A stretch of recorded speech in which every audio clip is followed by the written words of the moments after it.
que está aqui conhece o Norman, né? Ele está aqui para lançar, pela editora Autonomia Literária, a tradução em português do Indústria do Holocausto, tradução de Red York. Como vocês todos sabem, o Norman é um cientista político e que vem se destacando muito pelas críticas a políticas de Israel nos últimos tempos. Na verdade, faz muito tempo, né? Porque o livro Indústria do Holocausto é de 2000, originalmente. E ele está terminando agora um livro sobre Gaza e liberdade de expressão, vai fazer um tour, né, sobre Gaza e liberdade de expressão. O tema aqui desperta discussões acaloradas, então eu peço que vocês, na hora de fazerem perguntas, as perguntas são por escrito, perguntas respeitosas, por favor, a gente está aqui, isso, em prol da liberdade de expressão. Tendo dito isso, vou começar. No início do seu livro, professor, o senhor diz: o Holocausto provou ser uma arma ideológica indispensável. Por meio de seu uso, uma das potências militares mais formidáveis do mundo, com um histórico terrível de direitos humanos, se apresentou como um Estado vítima. Dividendos consideráveis decorrem dessa vitimização espúria, em particular, imunidade a críticas. O senhor escreveu isso há 26 anos. Acredita que ainda é válido?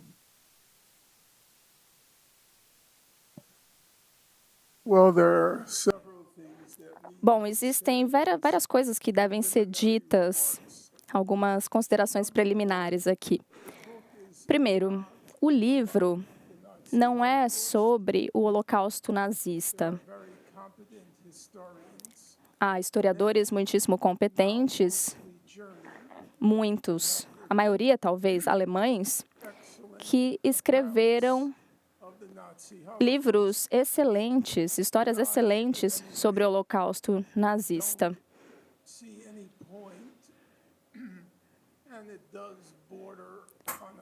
E eu não vejo por que, embora as pessoas tenham o direito de acabar negando que o Holocausto nazista aconteceu. Não é isso que o meu livro faz, não é esse o tema do meu livro. O livro, que agora já tem mais de um quarto de século de idade, é sobre algo completamente diferente. Ele é sobre a instrumentalização, a exploração do Holocausto nazista para fins políticos. E, na época, isso foi feito por ganhos financeiros. Quando o livro foi publicado,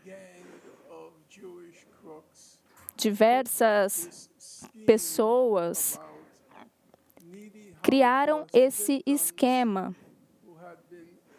para usar vítimas do Holocausto que acabaram sendo roubados por bancos suíços, mas agora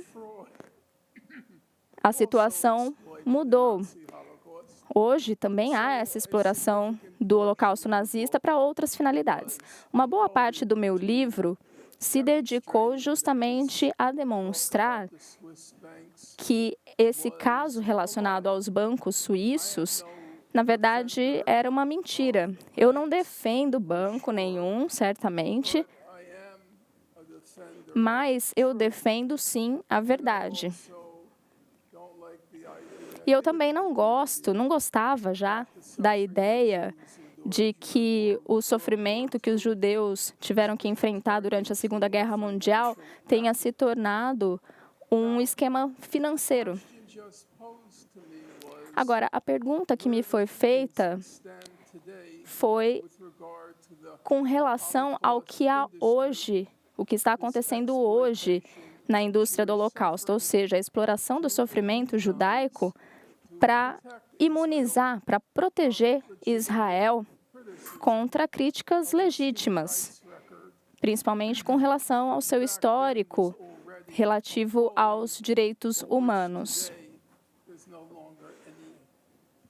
Hoje, não existe mais motivo pelo qual argumentar contra esse histórico terrível que Israel já acumulou.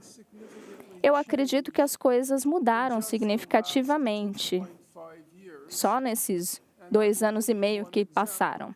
E eu vou dar um exemplo. Depois do dia 7 de outubro de 2023, o que Israel tem feito foi descrever os eventos, os acontecimentos do dia 7 de outubro como a maior matança de judeus desde o Holocausto. Agora, Israel, obviamente, estava tentando novamente trazer o Holocausto nazista como uma forma de acobertar aquilo que, desde o início, sempre foi claramente um genocídio. Os israelenses não tinham como esconder o que eles iam fazer. E com relação a isso,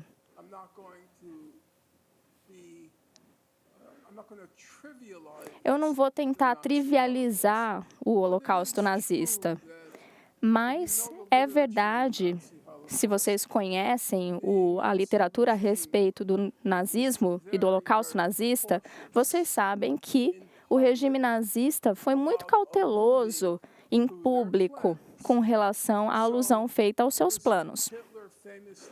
O Hitler disse, conhecidamente, em 1939, que se os judeus entrassem em guerra contra a Alemanha, eles se arrependeriam.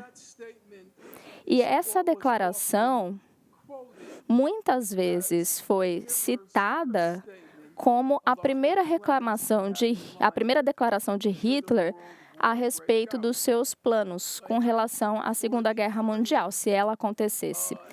Já em 1943, Hitler e outras pessoas também já estavam fazendo declarações mais ou menos assim. Olha, em 1939, eu disse que se os judeus entrassem em guerra contra a Alemanha, e depois ele disse que agora todos estavam vendo quem estava rindo por último. E por que eu falo disso? Porque eles nunca reconheceram abertamente o que estavam fazendo, os nazistas.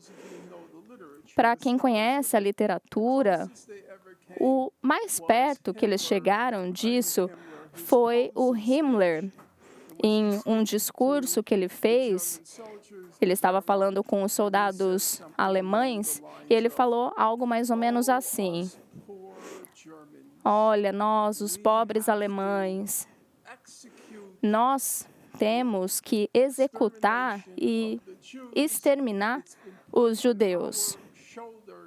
Esse fardo foi colocado sobre os nossos ombros de cometer essa execução em massa. E, em geral, essa declaração é sempre referenciada porque foi o mais perto que os nazistas chegaram de assumir o que fizeram. Agora, com relação a Israel, já na segunda semana do genocídio perpetrado por Israel em Gaza, o Netanyahu falou, acho que foi na segunda semana, ou talvez entre a segunda e a quarta semana, não tenho a data aqui exatamente, mas ele falou naquela situação sobre Amalek. E o que ele disse é que todas as crianças de Israel sabem o que significa Amalek. Significa matar todas as mulheres, crianças e homens. O presidente de Israel disse que não havia civis em Gaza. Ele disse que era bobagem o que estavam dizendo. Todos em Gaza eram do Hamas. O ministro da Defesa disse que não permitiriam que comida, água, eletricidade ou combustível chegassem em Gaza. E se Gaza não tem água, eletricidade, comida nem combustível, então ela se tornou um gueto. E eles disseram que não iam deixar entrar nenhum desses recursos na região. E essa é uma declaração genocida. Tudo isso foi dito publicamente.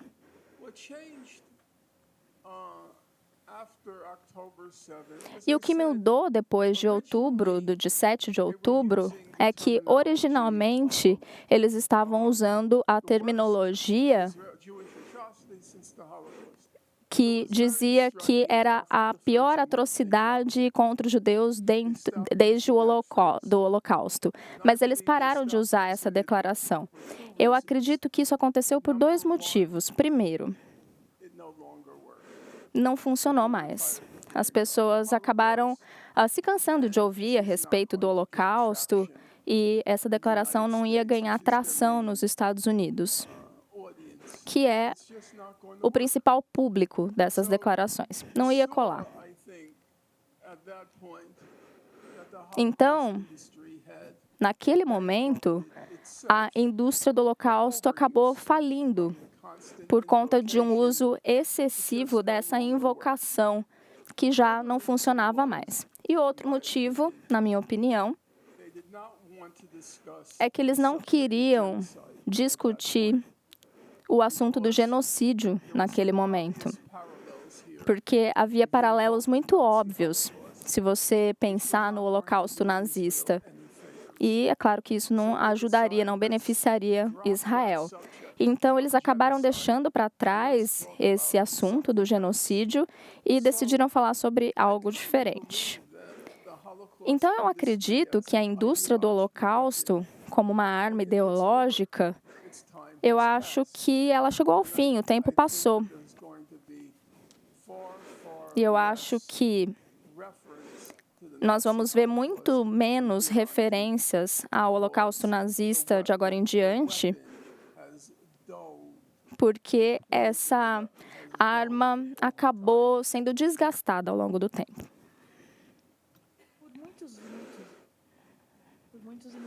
For many, many years, you were a solitary voice in your criticism against Israeli policies, and now we see more and more scholars and activists criticizing Israel.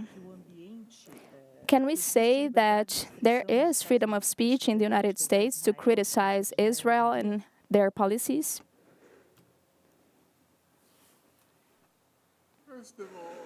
Bom, primeiro, eu preciso dar crédito aqui ao César o que é de César, não é? É verdade que eu faço parte de uma minoria significativa, ou fazia naqueles anos. Mas havia figuras de estatura formidável, intelecto formidável também, que falavam com um risco pessoal considerável também. O Edward Said, americano-palestino, que é um erudito intelectual da mais alta categoria e poderia ter vivido uma vida bastante confortável. Ele era um sujeito muito desejável como crítico literário e muitas vezes recebia convites de Harvard pedindo que ele se unisse ao corpo docente, mas ele decidiu seguir um caminho diferente. Eu diria que eu faço parte da mesma categoria política que ele. E ele continuou tendo, sim, uma boa vida como professor da Universidade de Colômbia, mas ele assumiu riscos significativos. O escritório dele foi bombardeado, teve batidas do FBI no escritório dele em Colômbia. Além disso, ele é um exemplo muito impressionante de uma voz dissidente, assim como Noam Chomsky, que assumiu um risco diferente. O professor Chomsky, até o último dia, era judeu, os seus pais... Eu não vou usar essa palavra aqui no contexto da família dele, vou dizer que eles eram fanáticos, mas eram sionistas muito comprometidos.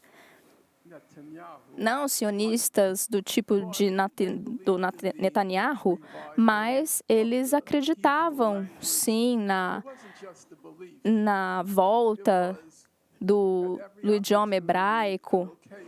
E em todas as oportunidades e ocasiões, eles falavam hebraico. E eu lembro que ele me contava uma história. Eles eram tão comprometidos com essa ideologia de trazer de volta o idioma hebraico e a cultura hebraica, que o tio dele ia a lojas de departamento na Filadélfia e tentava saber se tinha um determinado produto lá, e ela perguntava em hebraico se o produto estava disponível. E eu lembro que ele sempre me contava que era muito difícil para ele acabar rompendo com os pais sobre essa questão.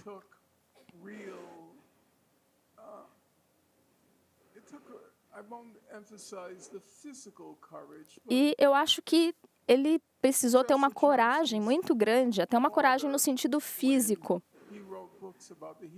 Quando ele escreveu, o pai do Chomsky escreveu livros sobre hebraico, o Chomsky foi fazer uma revisão do livro, ou seja, havia um laço muito íntimo com esse lado da família. E ele precisou de muita coragem. Eu não tive o mesmo problema.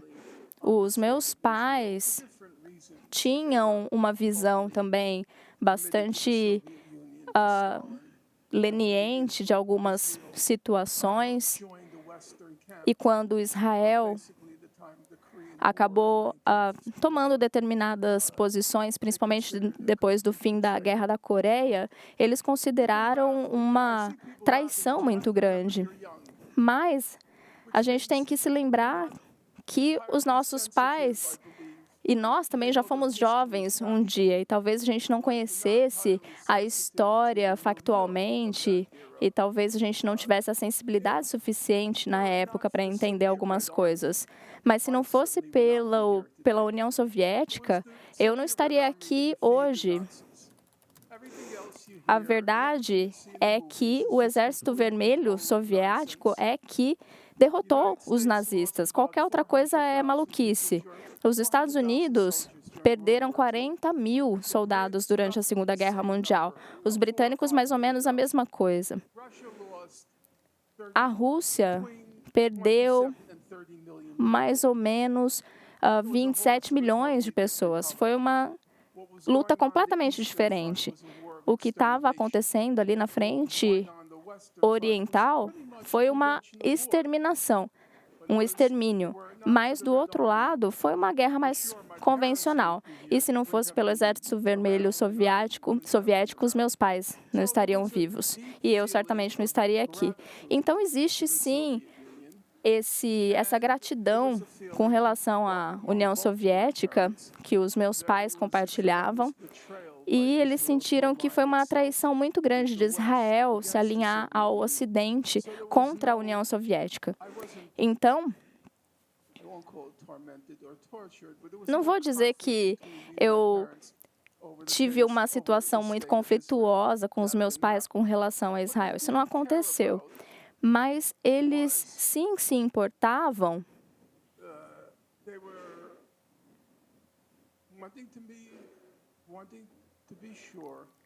com o fato de que eu não fosse muito para o outro lado, de modo que eu acabaria me parecendo como um judeu que se odeia. E eu sempre tive uma consciência muito grande a esse respeito, quando eu comecei a falar do assunto. Não tem como você trair a memória dos seus pais. E isso sim seria uma traição, se eu começasse a agir dessa maneira. Primeiro, que seria bastante degradante se eu começasse apenas a defender os árabes. Não, a ideia aqui é ser justo.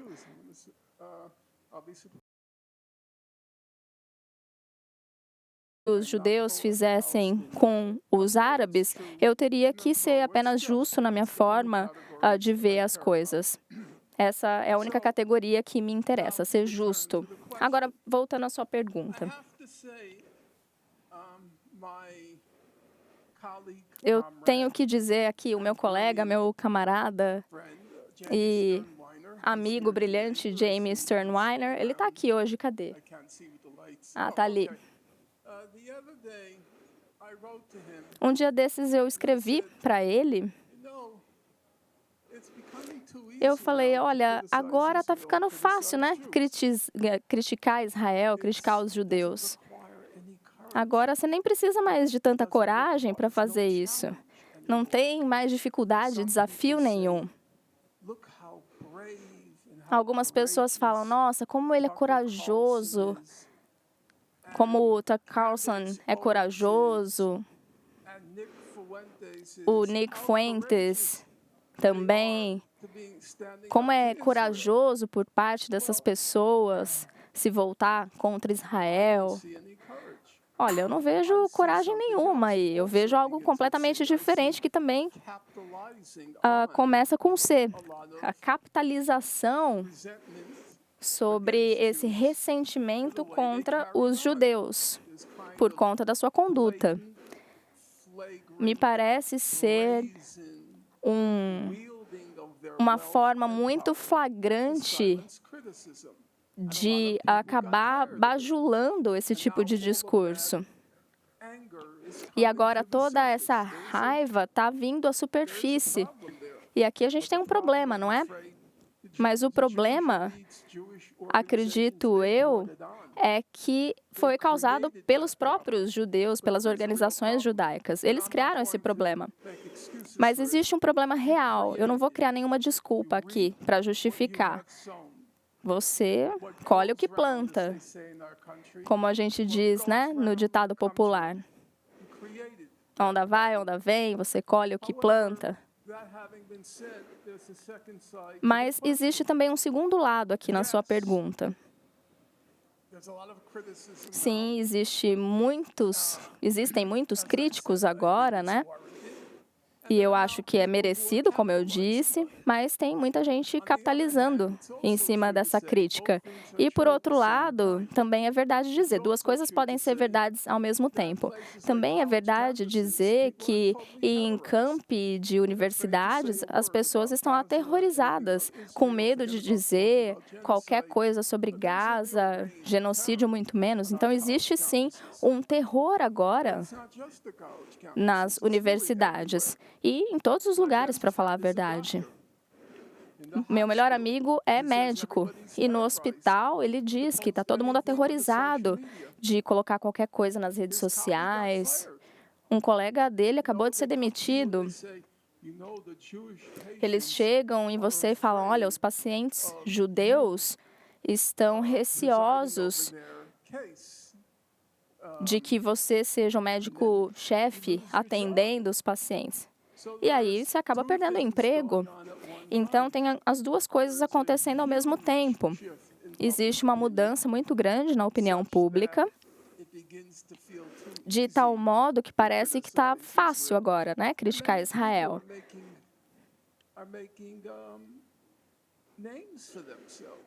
E muita gente agora está ficando famoso por causa disso.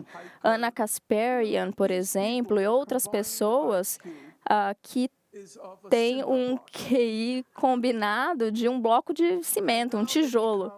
E agora essas pessoas se tornaram autoridades no assunto do conflito entre Israel e Palestina. E eles falam, esbravejam com indignação em programas a respeito das coisas terríveis que Israel tem feito. Então, eles acabaram criando uma carreira a partir dessa questão. Mas, do outro lado, existem muitos lugares em que há todo um policiamento de pensamento que realmente está colocando em risco a carreira de muitas pessoas. 2 anos atrás, e acho que eu não posso falar aqui pelo Brasil, mas nos Estados Unidos, houve um movimento estudantil. Era algo que a gente não via já há muito tempo, acho que desde os anos 60, os estudantes realmente engajados, ativos, comprometidos. E aí o que aconteceu? Na primavera de 2024, a classe bilionária de supremacistas judeus foram bater na porta dos reitores das universidades, falando, olha, se vocês não acabarem com esses movimentos, se vocês não pararem com toda essa conversa do genocídio em Gaza, a gente vai parar de fazer as nossas contribuições. E aqui a gente está falando de muito dinheiro, não se enganem. 2 pessoas em Harvard, uma delas tinha já doado $200 milhões e o outro $300 milhões. O Bill Ackman, bilionário, também já tinha dado 50 milhões para Harvard e os ex-alunos egressos de Harvard se uniram e enviaram uma carta para Harvard. Tinha mais ou menos 200 pessoas subscrevendo a carta. Hoje deve ser muito mais, dizendo, olha, se vocês não pararem, a gente vai cortar as doações. Havia antissemitismo ali? Eu não consigo julgar por experiência pessoal, não estava lá, mas eu li os relatórios escritos pelas diversas universidades envolvidas. E esses relatórios, muito volumosos, inclusive, o relatório de Harvard sobre antissemitismo tinha 302 páginas. E eu sentei, comecei a ler e queria encontrar evidências ali de antissemitismo. Eu li todo o relatório e não encontrei nada.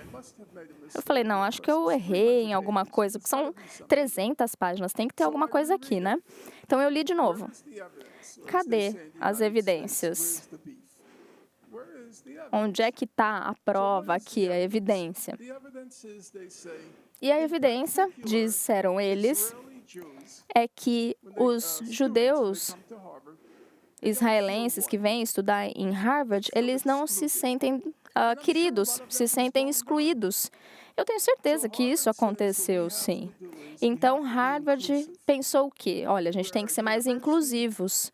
Nós somos uma universidade, então temos que ser inclusivos, tem que trazer as pessoas mais para perto, mesmo que a gente discorde. Estamos todos aqui juntos em busca da verdade. Nós temos que ser plurais. Nós temos que tolerar pontos de vista diferentes, não é? Então, era aí que estava o antissemitismo. E muitos alunos disseram, eles estavam ostracizando os alunos israelenses. E você pode pensar, olha, eu não quero ser inclusivo de gente que está matando criança. Para mim, essa é uma opinião pessoal. Eu não vou trair a memória dos meus pais andando lado a lado com quem mata crianças. Não vou para o bar com essas pessoas, não vou fazer parte da fraternidade com essas pessoas. Isso, para mim, é uma traição daquilo que os meus pais tiveram que enfrentar e levaram com eles até o último dia de suas vidas. E isso eu não faço. E os mais velhos aqui, talvez os mais jovens não, mas alguns aqui devem saber que a Alemanha Ocidental queria entrar na Aliança Ocidental. E 99% dos nazistas acabaram saindo numa boa, não sendo punidos. Porque se você for punir todo mundo, não vai sobrar lá muita coisa na Alemanha Ocidental. Então, tem que deixar passar um pano, porque tinha muitas pessoas ali que estavam implicadas no que estavam acontecendo.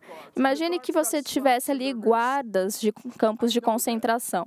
Essas pessoas realmente não foram punidas severamente. Agora, se um desses guardas fala, olha, eu vou voltar para a universidade, o que poderia ter acontecido. Vou voltar a estudar, então a universidade tem que ser inclusiva e trazer essas pessoas? Não vai acontecer. Eu tenho que ir no bar, tomar uma cerveja com essa pessoa, ir para uma festa com essa pessoa? Não, não vai acontecer. Então, também não vai acontecer com os israelenses. É uma nação que mata crianças, assassinos em massa. E você tem que conviver com essas pessoas. Isso não é nem oculto. Pelo menos os alemães fingiram que não sabiam. Bah, na verdade, sabia, né? Só para finalizar, então existe, sim, ao mesmo tempo não existe um problema com liberdade de expressão nos Estados Unidos.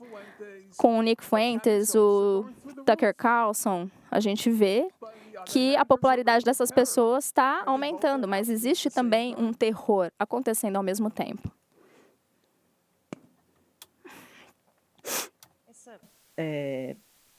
Os relatórios que você leu dos campi, que não mostravam aí, na sua opinião, nenhum ato real de antissemitismo, mas é fato que houve um aumento em ataques antissemitas no mundo, a sinagogas, a pessoas, e que parte dos judeus que estão sendo atacados não necessariamente apoiam a política do governo de Israel, de Netanyahu, contra os palestinos.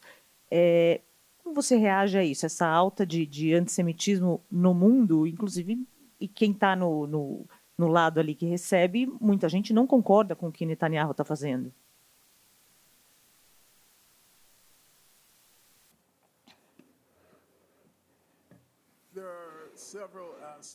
Bom, existem vários aspectos nessa sua pergunta. Primeiro, existe um aumento no antissemitismo? Parte dessa resposta volta lá para uma pergunta de como definir antissemitismo. E eu acho que vai ter um painel a respeito, né? A definição, todas elas que eu já vi de antissemitismo, tem alguma parte que diz que antissemitismo é algo irracional. Não é porque os judeus fizeram alguma coisa, não. É porque existe um ressentimento contra os judeus por motivos irracionais. O problema, e eu reconheço que é sim um problema, muito desse ressentimento contra os judeus é racional.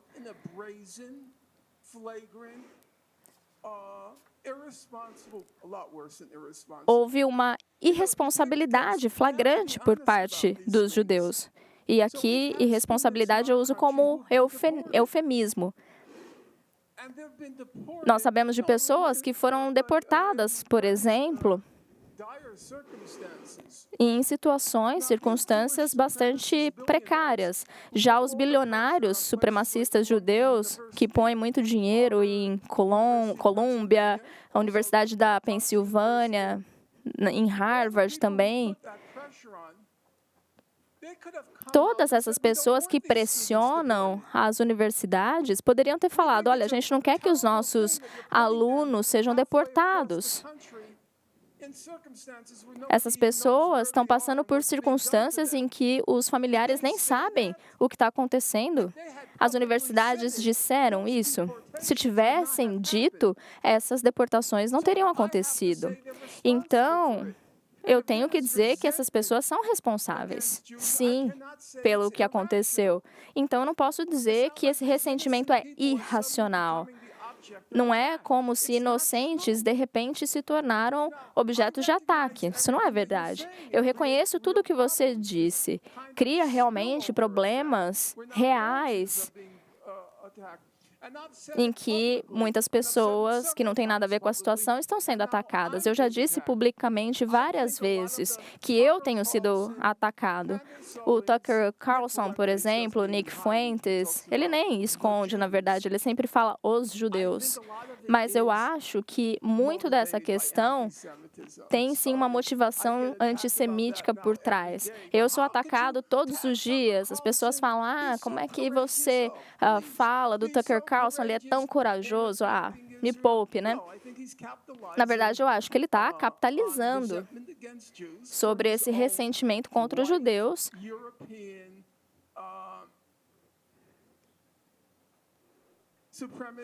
tudo em prol da sua própria agenda branca, europeia, supremacista. Então, eu não posso chamar de antissemitismo. Certamente todo mundo em Gaza odeia os judeus, mas seria antissemitismo? Acho que não, porque o ressentimento, o ódio é racional. E em todas as definições que eu vejo de antissemitismo, tem essa parte de um ódio irracional.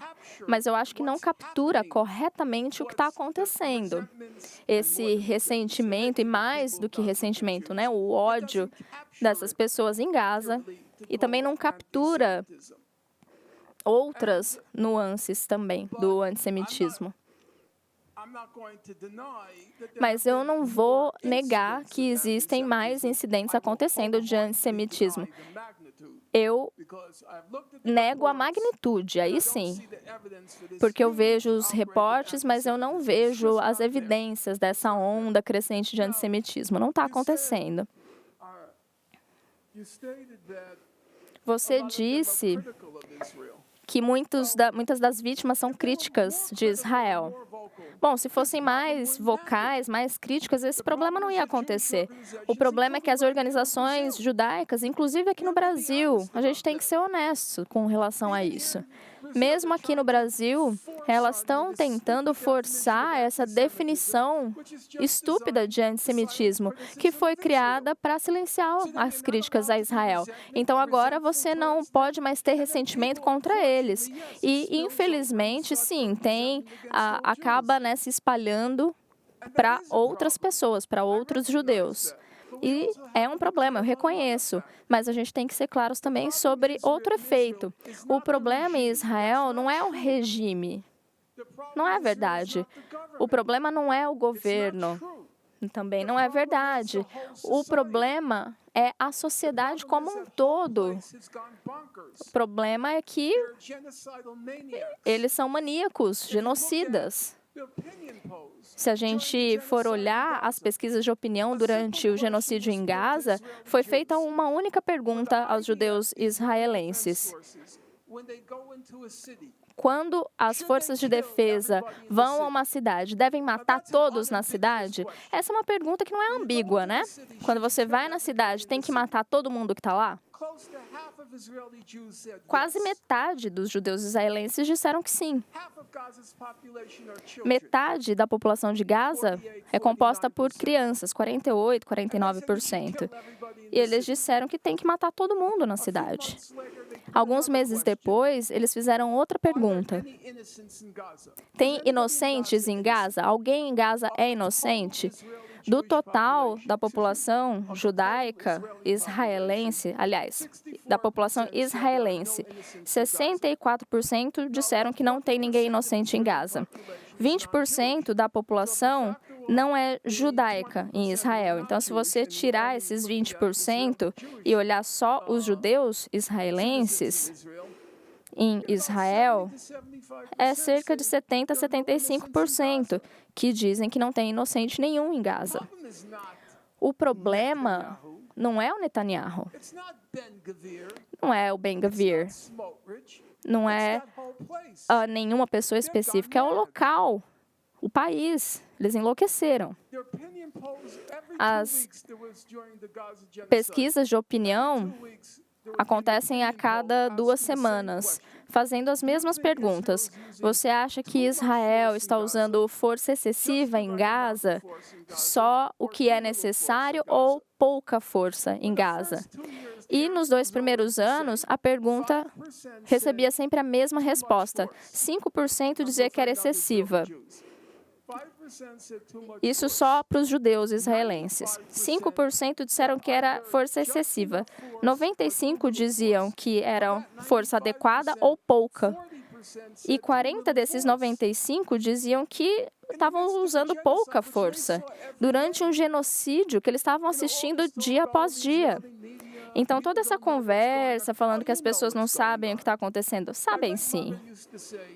Minha mãe falecida dizia: aqueles que querem saber, sabem.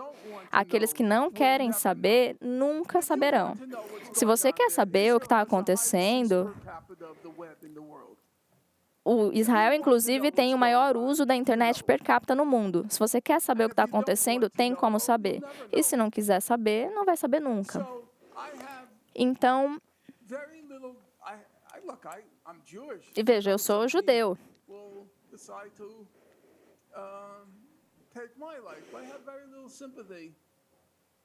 E eu tenho pouca empatia com relação a esse aumento no antissemitismo. Eles causaram. Deveria parar de se chamar o Estado dos judeus. Essa já seria uma boa solução. Parem de se chamar de o Estado dos judeus.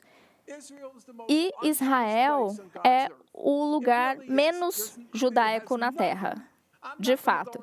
Não vou aqui entrar sobre o judaísmo e blá, blá, blá. Não vou entrar nisso. Mas é o lugar menos judaico no planeta Terra. Quando eu era criança, sabe o que significava ser judeu depois da Segunda Guerra Mundial? Você deveria ser muito estudioso, ir bem na escola, ler muito.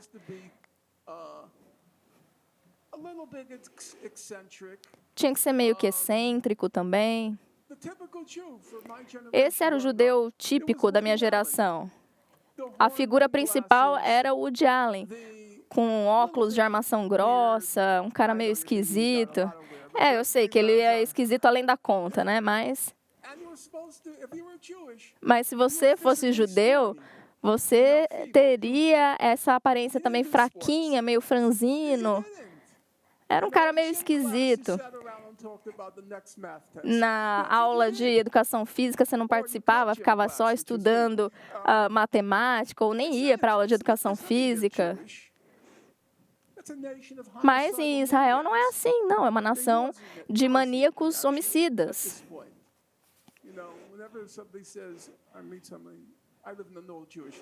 E eu moro num bairro judaico.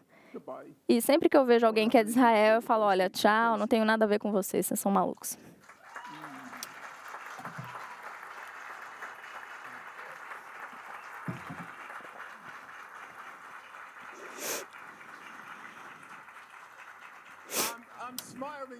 Eu estou sorrindo porque eu estou esperando aqui receber a bala. Até agora só veio o aplauso, mas que bom que vocês acharam engraçado. Professor.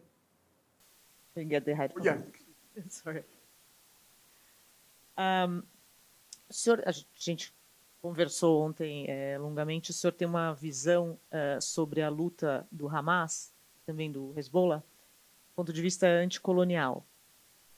Mais concretamente, eu gostaria de saber a sua opinião. O Tribunal Penal Internacional emitiu um mandado de prisão contra o Netanyahu, contra Yoav Gallant, mas também 3 ex-comandantes do Hamas.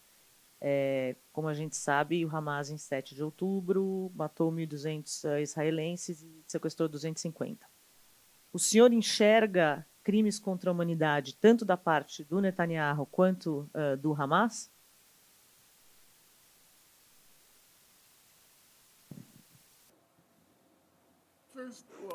Bom,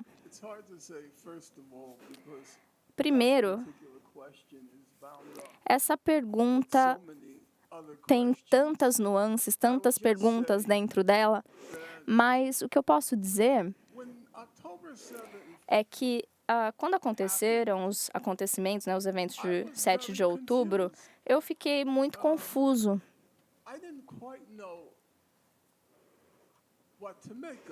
Eu não soube muito bem como interpretar.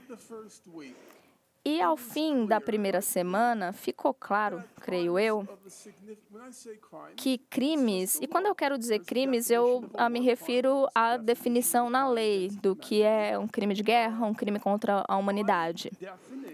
E por definição, crimes de uma magnitude significativa ocorreram no dia 7 de outubro. Crimes cometidos pelo Hamas. Mas o que eu posso dizer também é que eu não fiquei satisfeito por completo com as investigações que foram conduzidas, porque Israel não pode participar de nenhuma comissão de investigação internacional.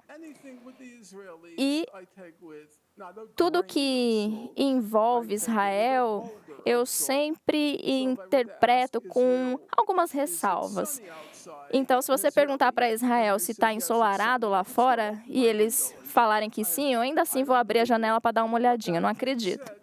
Mas, dito isso, as evidências que nós temos nesse momento, de acordo com as organizações de direitos humanos, é que crimes de uma magnitude significativa ocorreram no dia 7 de outubro.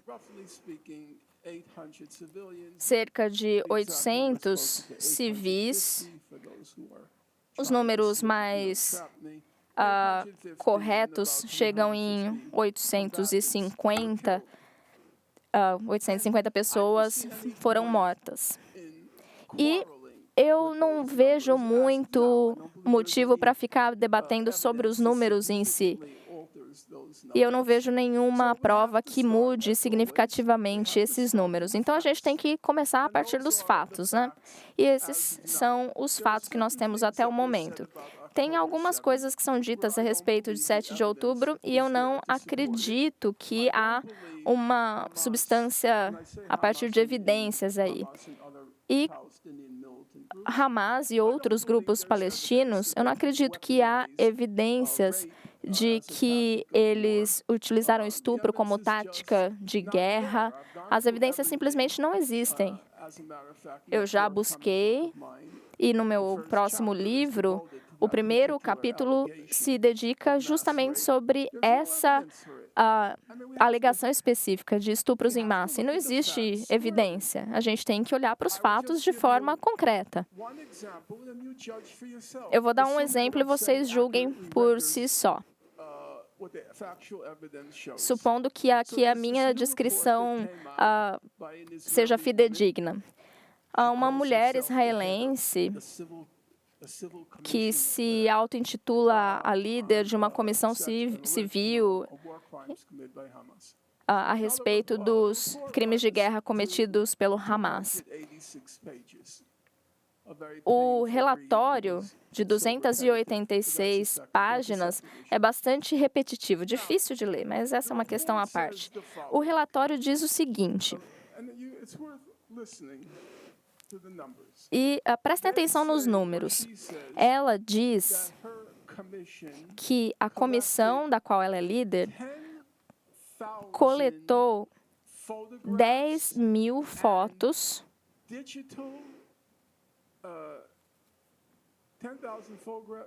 Foram 10.000 fotos e segmentos digitais, arquivos digitais a respeito de 7 de outubro. É um número substancial, né? 10.000.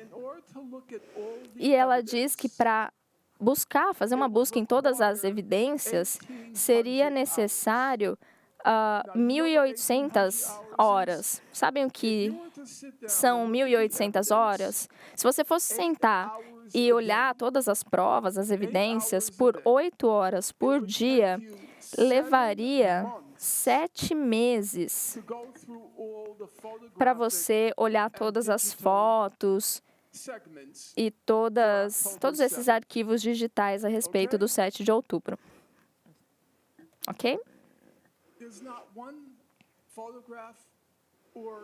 Agora, tem alguma foto, algum arquivo digital que mostre um estupro? Não. Não estou dizendo que não tem 5 ou 4, não tem nenhuma. Como é que pode? Essa comissão de civis e o Estado de Israel disseram que houve esses estupros em massa coletivos que foram conduzidos em público para aterrorizar a população israelense. Ou seja, esses atos foram cometidos em público e você tem tantos vídeos e fotos digitais, mas esses atos não aparecem em nenhuma delas. Eles dizem que o Hamas propositalmente postou em redes sociais essas condutas horrorosas E certamente vocês já viram alguns desses atos terríveis nas redes sociais. E também dizem que existem essas filmagens de câmeras corporais de pessoas do Hamas que foram mortas e os israelenses pegaram essas imagens, mas mesmo assim não há evidência de estupro. Eles dizem que o motivo desses estupros seria acabar com os israelenses, e eles estavam postando, então, os atos de violência nas redes sociais. Mas por que, então, não incluíram esses atos especificamente? Então, essa parte, para mim, não é verdade. Mas coisas terríveis foram feitas, aconteceram. E a pergunta é, como processar tudo isso? Esses fatos acabam não sendo julgados moralmente e politicamente. Acabam sendo julgados juridicamente, porque são crimes de guerra ou crimes contra a humanidade.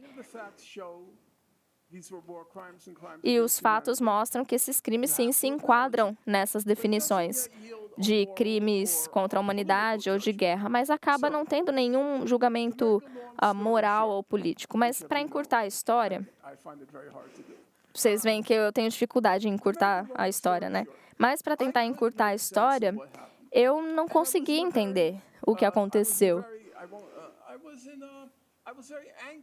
E eu fiquei muito ansioso.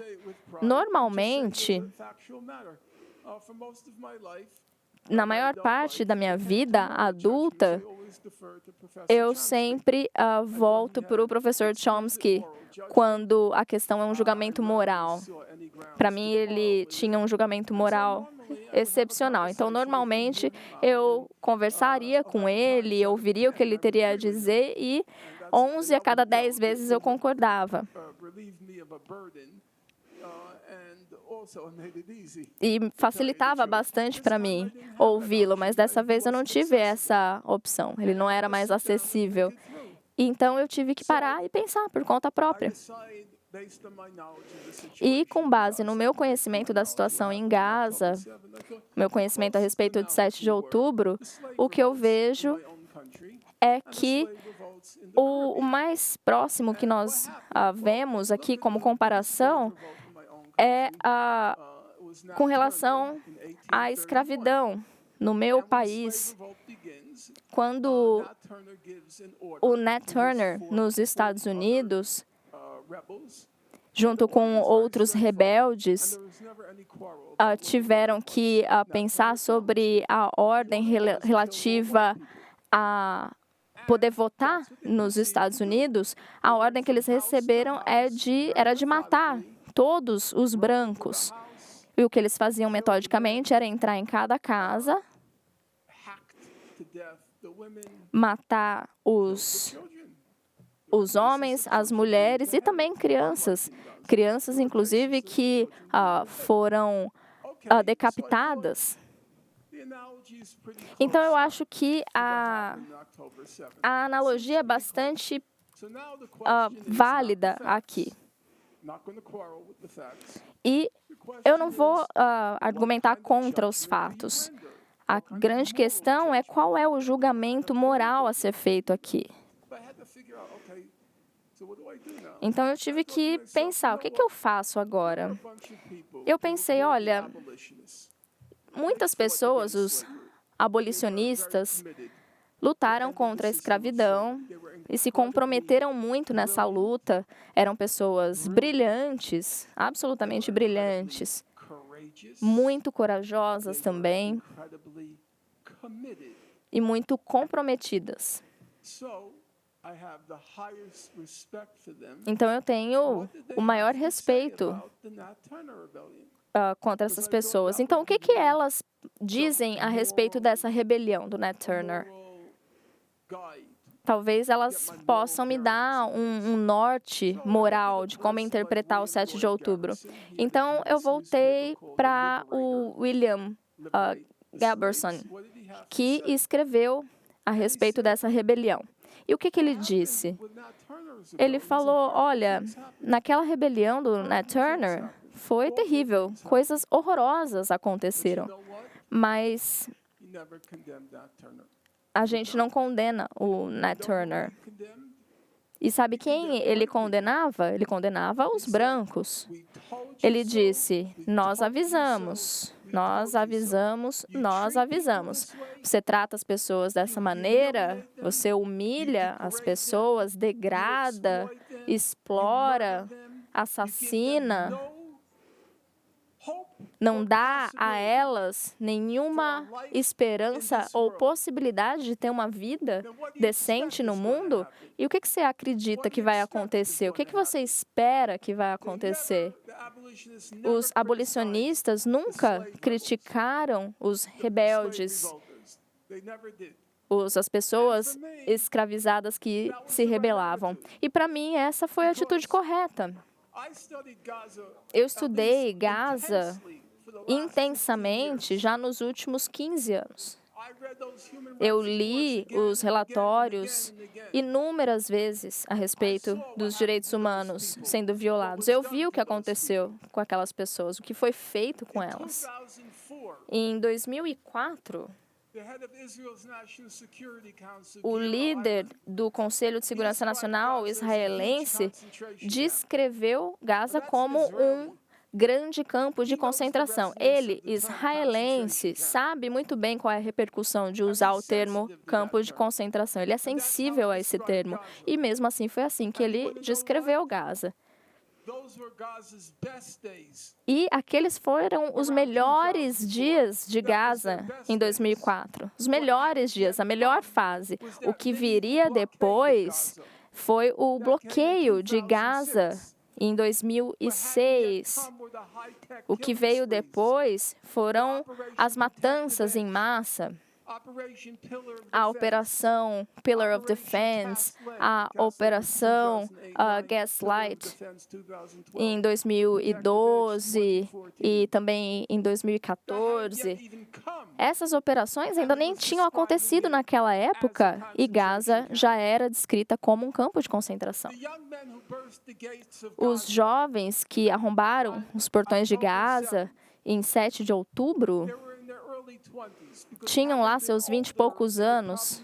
Se fossem mais velhos, teriam família e não teriam se voluntariado para essa missão. Todo mundo sabia que eles não iam voltar. Algumas voltaram com os reféns, mas a maioria morreu. Foram 2 ou 3 mil que morreram. Os números variam, mas 2 ou 3 mil militantes do Hamas foram mortos. Jovens de 20 e poucos anos. Aí você faz as contas. Eles nasceram naquele campo de concentração. Eles definharam ali. E eles estavam destinados a morrer no campo de concentração. Eu acho muito difícil, assim como os abolicionistas também tiveram dificuldade em condenar os escravizados. Olha, vocês não entendem que o que vocês fizeram é crime de guerra? Não dá para falar isso para uma pessoa escravizada. Parece errado, né? Soa muito errado. E eu também não vou fazer. Tem algo dentro de mim que me diz, olha, depois de 15 anos lendo o que aconteceu com essas pessoas, não vou ser eu que vou julgar dessa forma. Então, eu tive que pensar, o que eu vou fazer então? Quando eu li os relatórios sobre os abolicionistas, eu respirei aliviado. Eu falei, olha, o que aconteceu é horrível, não vou argumentar contra isso, não vou discordar, não vou dizer, olha, os israelenses só é que mataram. Não, nada disso. Mas eu também não vou condená-los. É essa a minha opinião.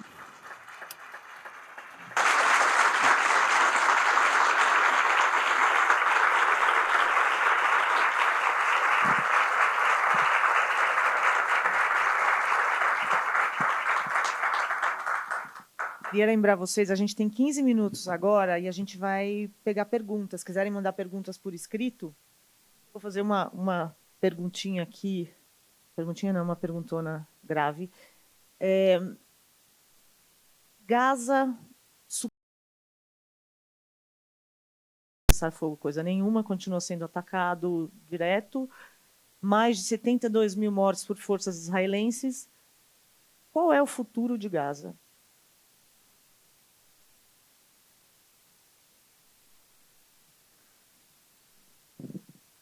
I believe that one has to treat adults like adults. Olha, eu acho que adultos têm que ser tratados como adultos.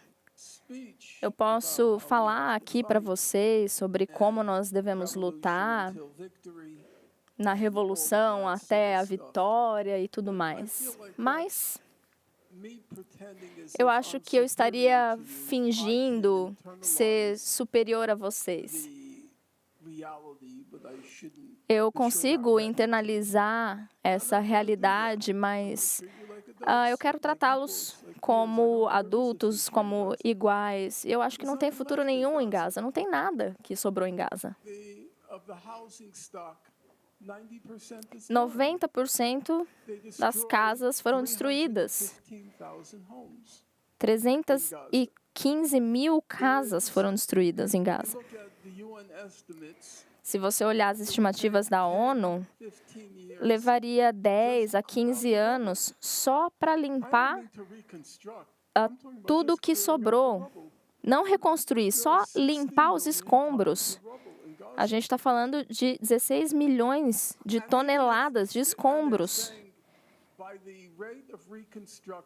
Se a gente for pensar na reconstrução que Israel permitiu no passado, se essa taxa fosse mantida, levaria 80 anos para reconstruir Gaza. E o que as pessoas vão fazer durante esses 80 anos? Ocorreu uma catástrofe. E mesmo se fosse fisicamente possível, Israel não vai permitir. De forma alguma. Eu acho que as pessoas, às vezes, são lunáticas, enlouqueceram.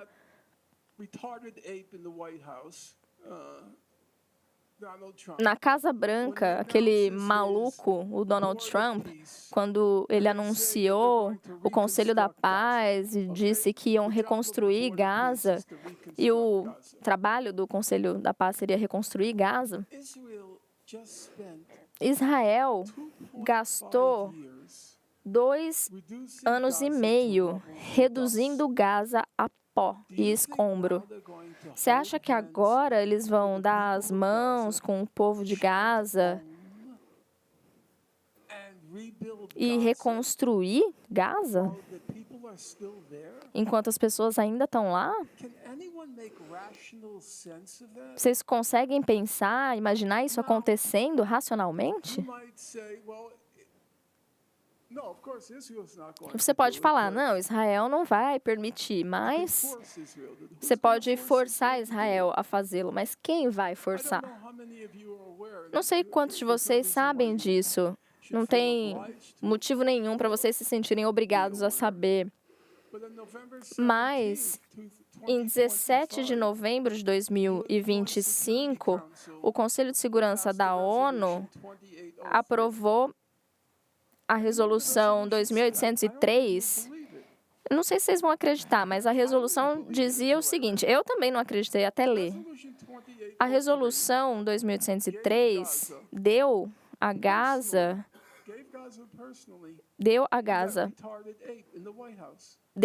pessoalmente àquele maluco lá da Casa Branca.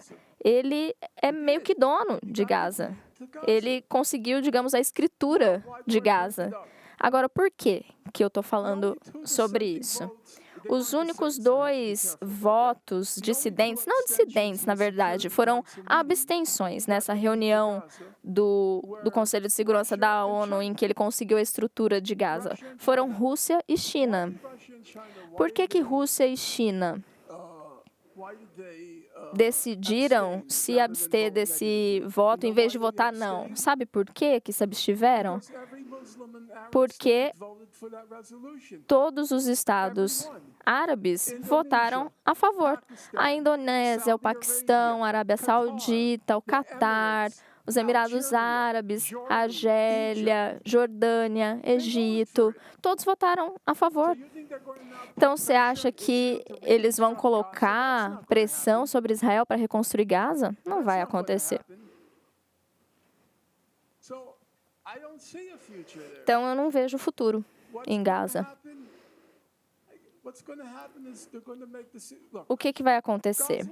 Então, Gaza já era um dos lugares mais populosos, com uma maior densidade populacional, mais do que Tóquio até. E agora Israel tem controle de 60% de Gaza. Aconteceu uma reunião na semana passada em que Netanyahu anunciou que tinha controle de 60% de Gaza. E as pessoas ali presentes começou a pedir 100%, 100%. E aí o Netanyahu sorriu e falou, olha, vamos começar com 70%?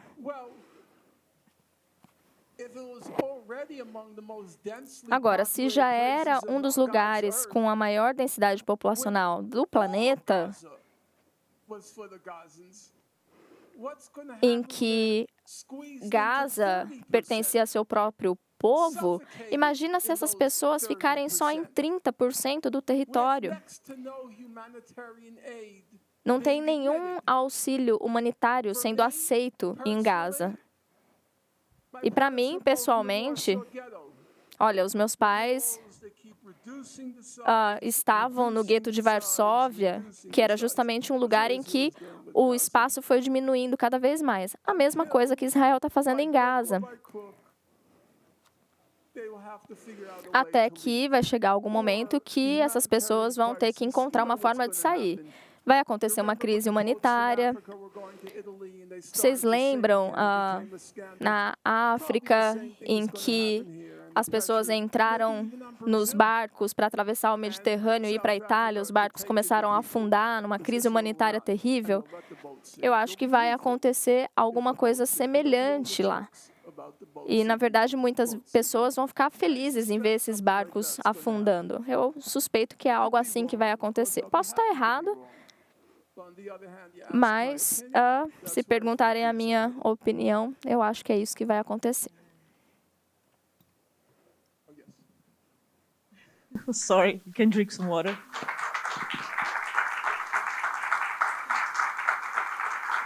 A gente vai ter tempo para duas perguntas da plateia. A primeira, da Débora Nisenbaum. Além de respeitar e endossar a verdade e a justiça, como você comentou, de quais outras formas nós, judeus críticos a Israel, podemos lutar?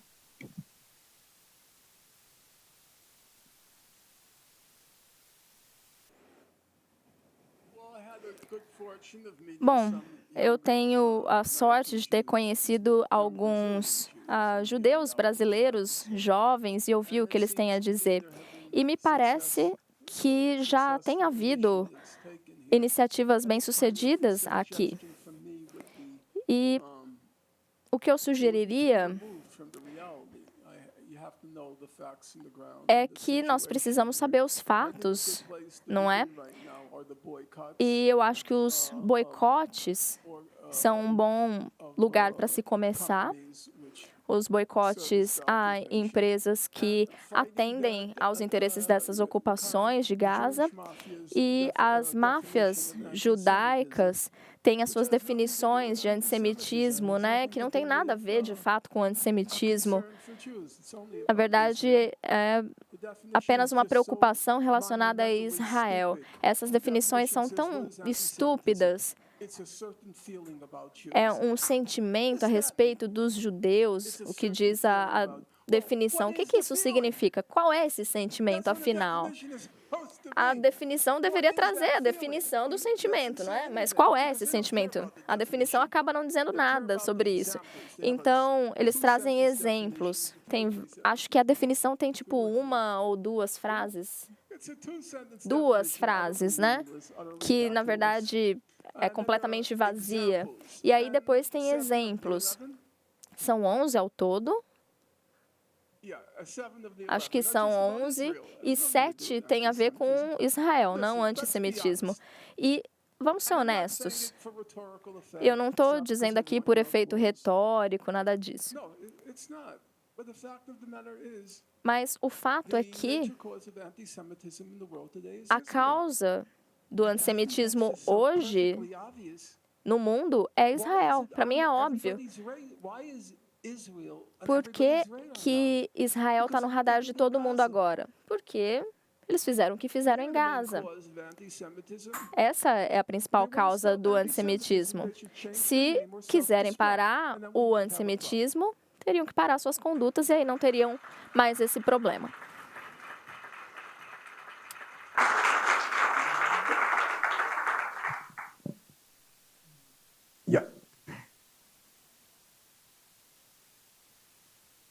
O que o senhor acha da atual perseguição a Francesca Albanese, a relatora da ONU?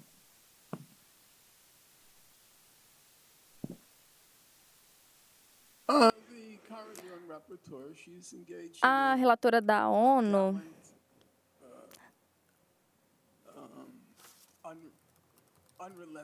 acho que está participando de uma luta implacável, que é inspiradora, principalmente considerando o sistema da ONU.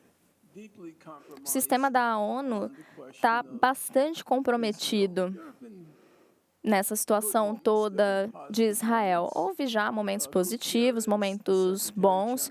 O Coutier, o secretário-geral, tem uma retórica muito boa, mas há ocasiões em que a postura dele foi terrível. Eu fiquei com muita raiva lendo o relatório no último ano, né? Teve um relatório que foi publicado a respeito de violência sexual por parte de atores do Estado e atores não estatais, e eles colocaram Hamas na lista. Aconteceu no ano passado. E Israel não foi incluído na lista. E ele acabou de mudar sua posição 2 ou 3 anos atrás. E ele mudou sua posição só porque faltam 6 meses para terminar o mandato dele. E no meu livro novo, eu falo a respeito disso. Em geral, os secretários gerais da ONU acabam caindo em si quando o mandato está prestes a acabar. Então, eu acho que a relatora da ONU está numa luta heróica. Nós precisamos de mais pessoas como ela, com princípios fortes. Obrigada. Eu queria agradecer à nossa tradutora, Marília Aranha, agradecer aos tradutores de Libras, Educa Libras, e avisar todo mundo que o Norman Finkelstein vai estar autografando o livro A Indústria do Holocausto ali na Livraria da Travessa. Obrigada a todos vocês pelas perguntas e muito obrigada, professor. Thank you.